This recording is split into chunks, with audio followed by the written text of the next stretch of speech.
जम्मू कश्मीर विधानसभा की सत्र की बात करें तो एक लंबे अरसे के बाद एक बार फिर इसकी शुरुआत हुई है, लेकिन हंगामेदार रहा है। और खासकर ट्रेजरी बेंचेस की अगर बात करें तो काला कानून, खासकर वक्त अमेंडमेंट बिल की बात कर रहे हैं तो लगातार इस पर प्रोटेस्ट जारी है। 15 मिनट के लिए अर्जेंट किया गया था, लेकिन जब अर्जेंट के बाद ये हाउस फिर लगा है तो लगातार ट्रेजरी बेंचेस का प्रदर्शन होता रहा है। मेरे साथ बात करने के लिए जुड़ चुके हैं नेशनल कॉन्फ्रेंस के वरिष्ठ नेता बानिहाल की बुलंद आवाज़ सज्जाद शाहीन साहब। इनसे बात करेंगे। सर, क्या कहेंगे, लगातार प्रोटेस्ट आज देखने को मिल रहा है, किन मुद्दों को उठाया गया आज? देखिए, पार्लियामेंट के अंदर जो 2 दिन पहले एक वक़्फ़ अमेंडमेंट बिल जो पास हुआ, हम ये समझते हैं कि वो अनकॉन्स्टिट्यूशनल और अनडेमोक्रेटिक था, क्योंकि इसमें हमें कोई ऐसा रिफॉर्म नज़र नहीं आ रहा जो जिसके बेहस पे ये किया गया है। और ये हम ये समझते हैं कि ये 25 करोड़ मुसलमानों के जज्बात को ठेस पहुंची है। हमने एक जॉइंट रेजोल्यूशन, एक एडजॉर्नमेंट मोशन हमने मूव किया था ऑनरेबल स्पीकर सर को, ताकि इस पे डिबेट हो। और हम कोई ज़्यादा कुछ मांग नहीं रहे थे, हम ये मांग रहे थे कि इस पे डिबेट हो, ताकि हम अपने जो हमारे जो कंसर्न्स हैं, जो हमारी अप्रीहेंशंस हैं, वो इस हाउस के ज़रिए हम जो है वो उनको कम्युनिकेट कर सकें। लेकिन अनफॉर्चुनेटली ऑनरेबल स्पीकर सर हमारी बात को मान नहीं रहे हैं, और मैं ये समझता हूँ कि ये बड़ा सेंसिटिव इशू है। आप इस तरह से बुलडोजिंग नहीं कर सकते इस बात को लेके कि आपके पास अगर नंबर है पार्लियामेंट के अंदर, राज्यसभा के अंदर, तो आप एक माइनॉरिटी कम्युनिटी को आप उनके ड्रेस पे, उनके मज़हब की जो वर्शिप प्लेसेस है उन पे उनके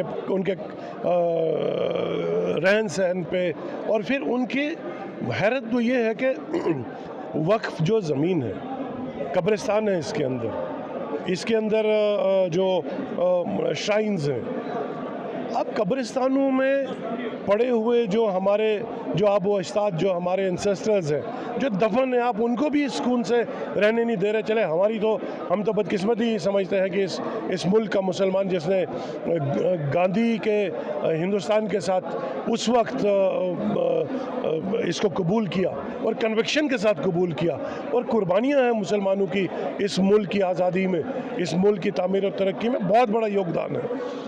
उनको आप मार्जिनलाइज कर रहे हो, अपने ही नागरिकों को, अपने ही मुल्क के सिटीजन्स को आप डमीन करके उनको विक्टिमाइज कर रहे हो। मैं ये समझता हूँ कि ये ना तो मुल्क के हित में है, ना मुल्क के अवाम के हित में है, ना रियासत के अवाम के हित में है। तो एक मायोपिक अप्रोच बीजेपी को छोड़ के इस मुल्क के आइन की रिस्पेक्ट करते हुए, हमारे फंडामेंटल राइट्स जो है, हमारा राइट टू वर्शिप है, right to propagate our religion है, उसमें हमको आज़ादी से चलने दीजिए, जीने दीजिए। लिव एंड लेट लिव वाला एक जो स्लोगन हमारे पुराने जो लीडर्स हैं उन्होंने जो लगाया, उसको कम से कम उसमें थोड़ा सा तो उसका भरम रखिए।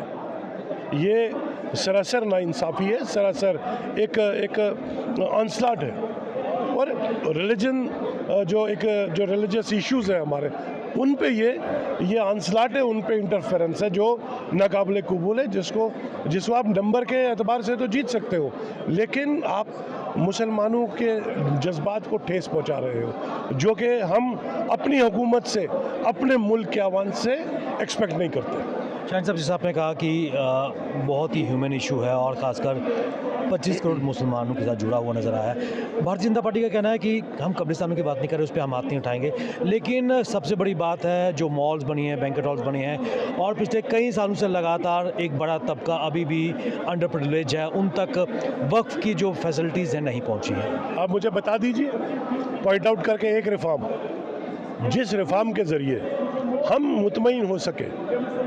अगर ऐसा होता, अगर ये मुसलमानों के या किसी ऐसे तबके के वेलफेयर का इसमें कोई नीयत होती, इंटेंशन होती, तो हम क्यों एहतजाज करते? फिर ये मामला सुप्रीम कोर्ट में क्यों जाता? इस जो हमारा वक्फ बोर्ड है या सेंट्रल वक्फ बोर्ड है, ये उसकी ऑटोनमस, उसके स्ट्रक्चर को कमज़ोर करके इन ज़मीनों की, इन प्रॉपर्टीज़ की नीलामी लगाना चाहते हैं, और कुछ उद्योगपतियों को जो इनके लाडले हैं, बीजेपी इन प्रॉपर्टीज़ को, इन एसेट्स को नीलाम करके उन उद्योगपतियों को फ़ायदा पहुंचाना चाहती हैं। जबकि अगर किसी जगह पे कोई इस पे टाइम टू टाइम कई दफ़ा अमेंडमेंट्स हुए हैं, 1954 में अमेंडमेंट हुई, 1965 में अमेंडमेंट हुई, उसके बाद उस 94 या 96 में दोबारा अमेंडमेंट हुई। अमेंडमेंट मतलब this should be open to amendments, लेकिन आप इसके अमेंडमेंट करने के इस चक्कर में लोगों को ये कहने के ये फिराक में कि हम इससे वेलफेयर कर रहे हैं, कोई वेलफेयर नहीं है। हमको खदशात हैं कि हमारी जो कब्रिस्तान है जिसमें हमारे आबो अजदाद दफन है, ये उनको भी, उनके साथ भी बेहरमती है, उनको भी चैन से, ये सुकून से वहाँ उस दुनिया में भी आराम करना नहीं, दे के आराम से रहना नहीं देना चाहते। एक जॉइंट रेजोल्यूशन पास करने की कोशिश की गई थी लेकिन स्पीकर साहब ने उसको एक्सेप्ट नहीं किया, क्या स्टैंड रहेगा?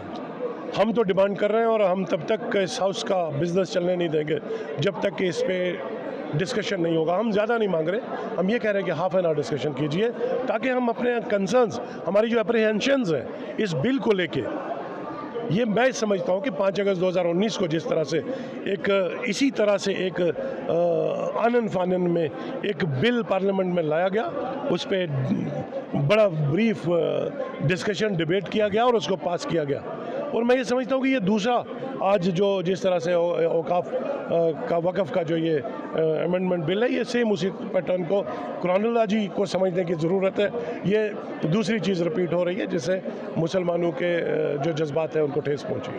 बहुत बहुत शुक्रिया हमसे बात करने के लिए। ये थे बानियाल की बुलंद आवाज़ सज्जाद शाहीन, जिन्होंने कहा कि लगातार इस पर आवाज़ उठती रहेगी और जब तक इस पर डिस्कशन नहीं होगा तब से इस पर चैन से नहीं बैठा जाएगा।